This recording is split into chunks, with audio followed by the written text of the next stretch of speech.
आज अंधक के ऊपर भगवान ने कृपा की है, दो नेत्र भी दे दिए और वरदान मांगा, मरूं ना। कहा ऐसा तो संभव नहीं है।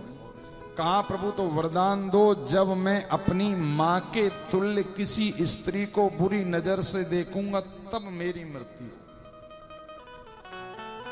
ये जो दैत्य लोग होते हैं ना, अपनी बुद्धि बड़ी लगाते हैं, उल्टा सीधा वरदान मांगते हैं। देखो हिरण्यकश्यपु ने भगवान से, ब्रह्मा जी से मांगा था ना कि मरू ना। कहा ये तो संभव नहीं। तो कहा वरदान दो ना, दिन में मरू ना रात में। कहा ठीक है। कहा ना ऊपर मरू ना नीचे। कहा ठीक है।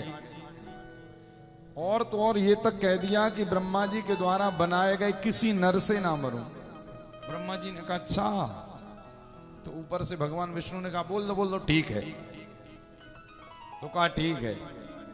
और एक और मांग लिया, ब्रह्मा के द्वारा बनाए गए किसी महीनों में ना मरूं। फिर ब्रह्मा जी ने कहा प्रभु बोले बोल दो ठीक है। क्यों, मैं बैठा हूं ना।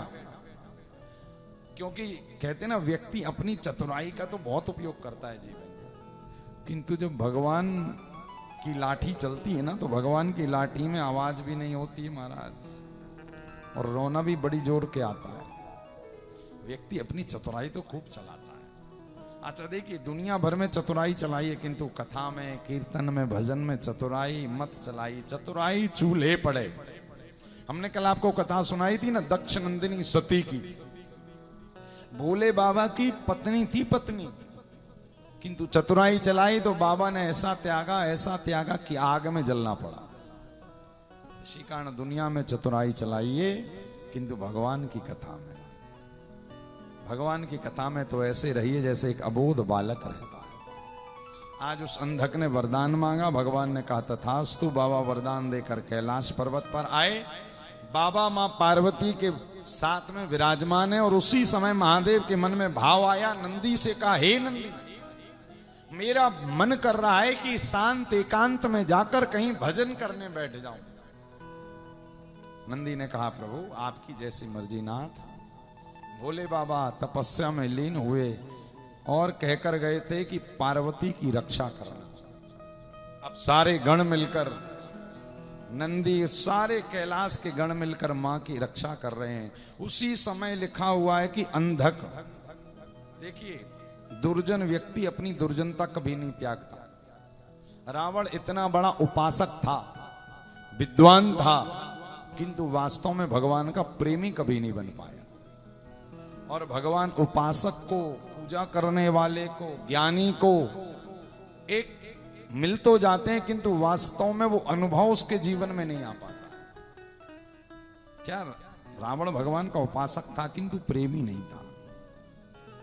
यहां पर लिखा हुआ है अंधक भी दुर्जन था ना, तो कहते हैं अंधक के कुछ जो मंत्री गण थे वो एक बार घूमते घूमते कैलाश पर्वत पहुंचे और जैसे ही मां का दर्शन किया, अरे मां तो साक्षात हमारी गौरी मैया जो शिव जी की प्रिया है।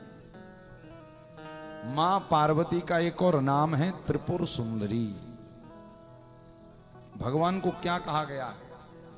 भगवान ने त्रिपुरासुर का वध किया था महादेव ने, तो भगवान का नाम त्रिपुर पड़ा था। ऐसे त्रिपुर की सुंदरी मां पार्वती का नाम है त्रिपुर सुंदरी। क्या? त्रिपुर सुंदरी मां का नाम है। इसी कारण आपने कहा ना, देखा ना, जब मां का कोई आराधना करता, मां की कोई पूजन करता है, तो मां उसको सुंदर से सुंदर पूजन के बदले फल प्रदान कर देती है। मानस जी में मां जानकी अच्छे योग्य पति की प्राप्ति के लिए गौरी मैया के मंदिर गई थी कि नहीं गई थी? प्रसंग सुना है आप लोगों ने। जब राम जी पुष्प वाटिका का दर्शन करने के लिए आए, तो मां जानकी 2 बार गई गौरी मंदिर। पहले गई प्रणाम करने, फिर एक चतुर सखी ने आकर कहा क्या, अरे कोई आया सखी फुलवरिया में, अरे कोई आया सखी फुलवरिया में। अब देखो मां कान लगाकर सुन रही, जानकी जी कैसा है।